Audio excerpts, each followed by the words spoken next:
नमस्ते बच्चों, good morning. कैसे हैं आप सब? अभी हमने पाठ 9 कविता पेड़ लगाओ कविता पढ़ी थी ना। उस कविता में भी हमने पर्यावरण से संबंधित बातें की कि हमने अपने वातावरण को, अपने पर्यावरण को अगर स्वच्छ बनाना है, वायु को शुद्ध करना है, तो हमें बहुत से पेड़ लगाने हैं। आपका जो पाठ 10 है, एक कहानी सबक, इस कहानी से भी जो हमें सबक मिलता है ना, वो पर्यावरण से संबंधित है। हमें पर्यावरण को स्वच्छ रखना है और पर्यावरण स्वच्छ होगा तो उसका सीधा असर हमारे स्वास्थ्य पे पड़ता है, हमारी सेहत पे पड़ता है। तो इस कहानी का पठन शुरू करें। चलिए, पाठ 10 सबक। नंदन वन में चिंपी नाम का बहुत शरारती बंदर रहता था। वन मीन्स जंगल। उस जंगल का नाम है नंदन। बच्चों का नाम होता है, जंगल का नाम है। और उस जंगल में चिंपी नाम का एक बहुत शरारती, मीन्स बहुत ज़्यादा नटखट, बड़ा शरारती बंदर रहता था। वह कई बार फलों को खाने के बाद उनके छिलके दूसरे पेड़ों पर फेंक देता था।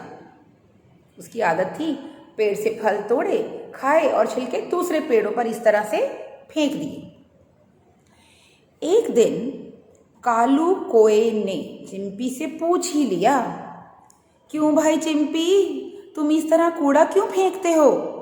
तुम्हें पता नहीं इससे गंदगी, बदबू और बीमारी फैलती है।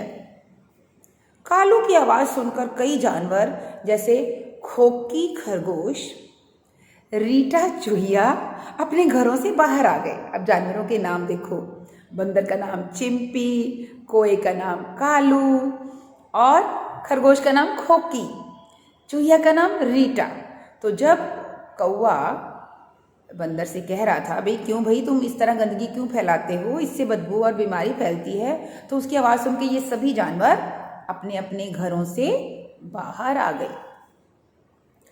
चिंपी बंदर कालू कोए की बातें सुनकर भड़क गया मीन्स गुस्सा आ गया उसको। वह बोला, यह कूड़ा मैंने नहीं फेंका। एकदम से उसने झूठ बोल दिया कि ये कूड़ा तो मैंने नहीं फेंका। कालू भी गुस्से से बोला, और कौन फेंक सकता है तुम्हारे अलावा? तुम्हारे अलावा और तो किसी की आदत नहीं है इस तरह से कूड़ा फैलाने की, ये तुमने ही फेंका है। हम सब खाने की तलाश में चले जाते हैं, तुम ही बस यहाँ रहते हो। हम तो यहाँ होते नहीं, हम तो सब चले जाते हैं, तुम ही यहाँ पेड़ों पर बैठ के खाना खाते हो, फल खाते हो और छिलके फेंकते हो। तंग आकर चिड़ियों ने फैसला किया, फैसला किया कि इस रोज रोज की किचकिच से अच्छा है कि वे किसी दूसरे पेड़ पर चली जाएं। चिड़ियों ने कहा, ये रोज रोज की लड़ाई, आसपास माहौल खराब होता है, वातावरण खराब होता है, हम बेहतर होगा कि इस रोज रोज की किचकिच से किसी दूसरे पेड़ पर जाकर शांति से रहें। चिंपी खुश होकर बोला, वाह, तब तो इस पेड़ पर मेरा राज होगा, यानी जिस पेड़ पर चिड़ियां रह रही हैं वो पेड़ भी मेरा बन जाएगा। उसकी बात सुनकर सभी चिड़ियां बहुत दुखी हुई। बिंदी है क्योंकि प्लूरल है, बहुवचन है, बहुत सारी चिड़ियां। तो चिड़ियों को ये बात अच्छी नहीं लगी, उनको बहुत दुख हुआ कि देखो, एक तो हम अपना घर छोड़ के जा रहे हैं और ये बंदर खुश हो रहा है। इस बात से उनको दुख हुआ। कालू उन्हें सांत्वना देते हुए बोला, सांत्वना देते हुए मीन्स हौसला देते हुए, सहारा देते हुए बोला, जरा सब्र करो, खुद एक दिन चिंपी समझेगा कि मिलजुल कर और साफ सुथरा रहने में ही सबकी भलाई है। कालू कोए ने कहा चिड़ियों से कि सब्र करो, कोई बात नहीं, कुछ दिन के बाद ये चिंपी खुद ही समझ जाएगा कि इस तरह से अपने दोस्तों को घर से दूर करके खुशी नहीं मिलती। वो इस बात को समझेगा और मान भी लेगा। सभी चिड़ियों ने कालू की बात मान ली। 2 दिनों बाद चिंपी मजे से केला खा रहा था। आदत के अनुसार उसने छिलके को लापरवाही से नीचे फेंक दिया। जो उसी पेड़ के नीचे गिर पड़ा। उसने केला खाया, छिलका वहीं पेड़ के नीचे फेंक दिया। चिंपी फिर छलांग लगाता हुआ बाजार चला गया। कुछ देर बाद चिंपी उछलता कूदता घर वापस आया। जैसे ही वह पेड़ पर चढ़ने लगा, वह नीचे पड़े केले के छिलके पर बुरी तरह फिसल गया। आपको पता, केले के छिलके पर पैर पड़ जाए तो एकदम से पैर फिसल जाता है, स्लिप हो जाता है। तो वो भी उस पर फिसल गया। धम से वह मुंह के बल गिर पड़ा। मुंह के बल गिर पड़ा मीन्स मुंह नीचे की तरफ था और वो धम से फिसल के गिर पड़ा। वह जोर जोर से रोने लगा। उसके सिर पर चोट लगी थी और खून भी रिसने लगा, मीन्स खून बहने लगा वहां से चोट से। कहाँ चोट लगी थी? उसके सिर पर। नेक्स्ट पेज पे आ जाओ।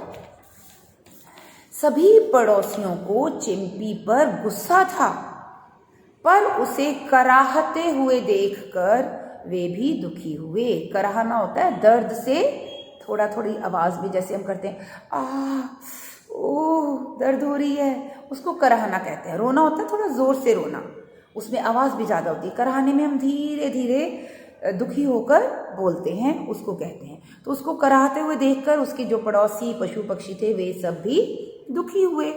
वे तुरंत चिंपी की मदद के लिए पहुंचे, उसकी सहायता करने के लिए पहुंचे।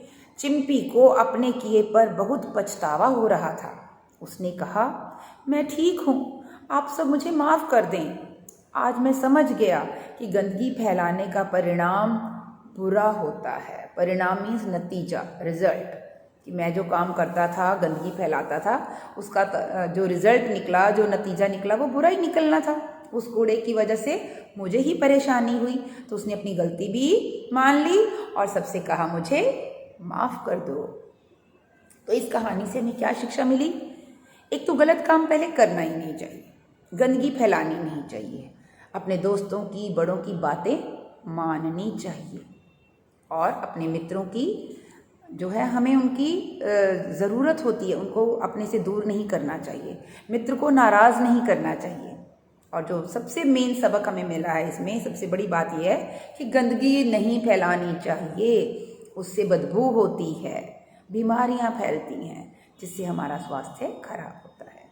अब आप इस कहानी का पठन करेंगे और जितने भी इसमें कठिन शब्द हैं उनकी वर्तनी को याद करेंगे, लिख कर उसका अभ्यास करेंगे। तब तक आप पठन कीजिए। मैम की तरफ से बाय। आपका दिन शुभ हो।